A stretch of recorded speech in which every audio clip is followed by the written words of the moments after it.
What's going on, ladies and gentlemen? This is CG Studios, and welcome to I don't even know what to call this really.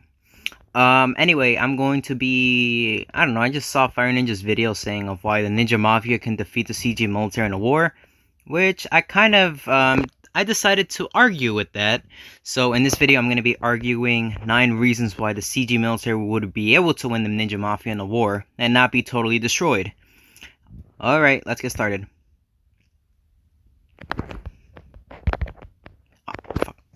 On with number 9, they are simply too large. Now, I know what you all are thinking, Chris, isn't having a large army a good thing? Not really. It's more of like a double-edged sword. On one hand, having a large army helps you cover more ground, and having more numbers means you can afford more losses, but having a large army that big is not a good thing. The Ninja Mafia has over 100 billion soldiers, which is literally impossible even in fiction. I'm actually surprised that the Ninja Mafia hasn't had a civil war yet, or an uprising, because to feed that many soldiers is basically impossible, and to maintain that large of an army would require a lot of resources. It's almost impossible, since that army is huge, it's basically impossible to check soldiers' disciplines and loyalties in order for them to fight. You know that? And that's really it. That's really my only point on number 9. But having 100 billion soldiers might seem like a good thing, but it's actually not. If you guys are wondering why I'm doing so bad right now, it's because I am reading the script right now while playing Call of Duty Mobile, which is really difficult to do.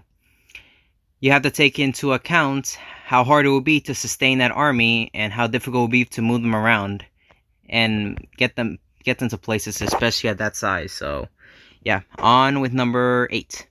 Alright, the number 8 reason is they have more enemies than allies.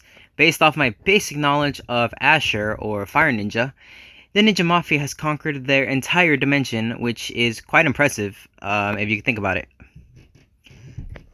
However, the worlds in their dimension would likely actually join the CG military side and likely lead a resistance movement against the Ninja Mafia.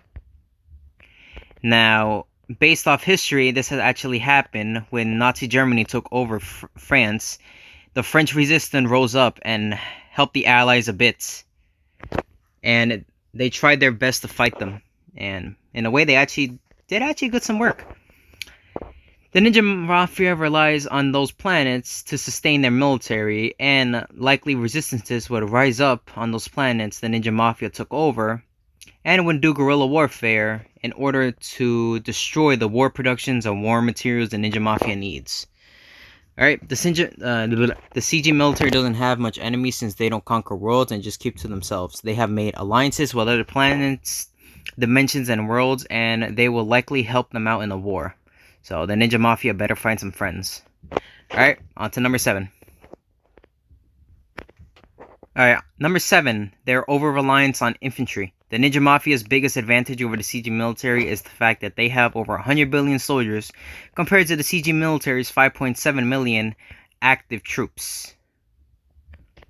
Alright, the CG military, however, does not rely solely on infantry. They use their military hardware. They have hundreds of thousands of aircraft, jets, tanks, APCs, artillery, etc. The Ninja Mafia soldier is more technologically advanced and stronger and faster than the average CG infantry soldier. However, over-reliance on infantry is never a good thing. Another point is the CG military doesn't have that large of an army because it doesn't really need it if they have jets that can handle most of their situations. So, yeah, that's really my point. Yeah. Alright, on to number 6. Number 6, the home field advantage. The CG military wouldn't really fight the Ninja Mafia conventionally. They would fight in a guerrilla war kind of fashion, which is kind of like, it's basically gonna be a Vietnam War scenario. Just because the Ninja Mafia is stronger and has more troops and more technologically advanced, they wouldn't be able to shoot something they cannot see.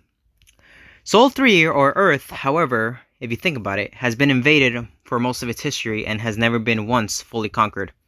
This is because Earth is full of different types of climates, environments, and geographic areas that are difficult to move troops around. Mountains, deserts, oceans, etc. would help them out, since marching an army through them is time-consuming and hard to maintain. The Ninja Mafia has mostly conquered less advanced civilizations in their dimension, so the Ninja Mafia will be stranded and under fire by Earth's soldiers in every environment, and wouldn't be able to flush them out. It's basically a Vietnam War kind of strategy, but on a larger scale. So the Ninja Mafia would start to see Earth as too costly to fully conquer, and the military would rise up against their leaders for feeding them into a meat grinder. Alright, on to number 5. Number 5, their lack of discipline in Ninja Mafia and their organization.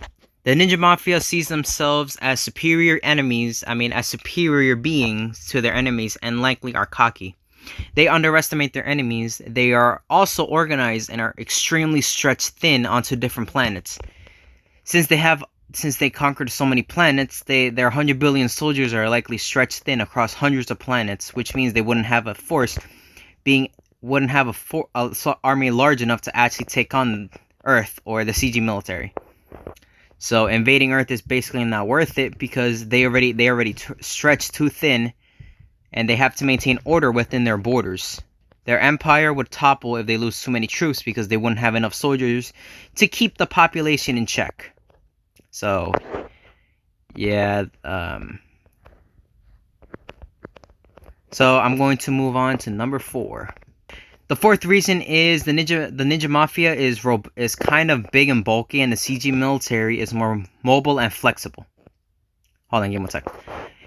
Since the CG military is smaller in size and has the home field advantage, they have shorter supply lines. Even if the Ninja Mafia outnumbers the CG military in a battle, the CG military can encircle them or blow them to hell with artillery and missiles. The Ninja Mafia uses very large vehicles that consume so much resources. Their juggernauts and tanks are so huge that they consume lots of fuel and take a great deal of maintenance to maintain. The Ninja Mafia is on a different world, far away from their resources to resupply their army already on Earth. And yeah, that's basically what I wrote on the script. So, number 3. The third, now here comes the top 3 reasons. Number 3 is supply lines and logistics. It must be a nightmare to move that many soldiers or a large force across a hostile environment, especially an army that big. Since Earth is far away from the Ninja Mafia's dimension, the Ninja Mafia would see themselves stretched thin, lacking resources to maintain their invading force. The soldiers would likely be forced to pillage and steal from Earth. However, this would likely... I have to read the script and play this game.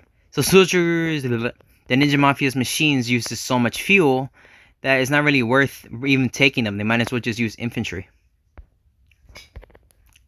The Ninja, likely Sol-3's or Earth's inhabitants would burn and use scorched earth tactics against the Ninja Mafia so that they wouldn't be able to use their own resources against them.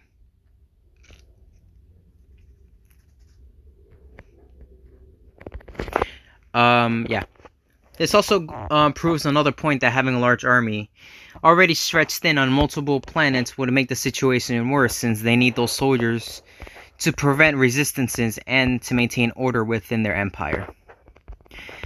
And here comes the second reason. The invasion itself. Now, Sol-3 or Earth has known invasions throughout its entire young history. The second the Ninja Mafia even enters Earth's solar system, the CG military would likely have called up its army, reserves, and would likely have warned Earth of an impending invasion. They would use all of their aircraft to destroy any landing craft that managed to make it across Sol-3 or Earth. Earth has developed defenses to counter invaders. Here are a few examples. They have massive railguns that are used to destroy massive spaceships. They also have nukes that can destroy and obliterate any enemy ships in the solar system. The Ninja Mafia invaders would be under fire before they even reach Sol-3, or even from Earth's thousands of satellites that fire high heat and intense lasers that can melt metal and radiation. So the Ninja Mafia would already be suffering casualties before they even touch the surface of the Earth. Now, we're going to go on to the main reason why the Ninja Mafia would not be able to take on Earth or take on the CG military. Number 1 is the CG military's powerful beings or Earth's powerful beings. The powerful beings of Earth included CG, Skull, Janus, and other beings who would likely join forces against the Ninja Mafia and Fire Ninja's army. If you think about it, this Ninja Mafia really have no way of invading Earth, really. There's really no way. Even if they did, the rewards are not really worth losing that many soldiers, since it's not good for anyone. That's really the only points I can prove. Yeah. Anyway, I hope you guys enjoyed this video. I'm sorry if my voice sounds like this. I have a cold because I went outside without a sweater and my voice sounds like I'm sick. So I apologize for that. Anyway, thank you so much for watching, and I hope you all have a great day. I love you all. So take care, and I'll see you guys in the next video.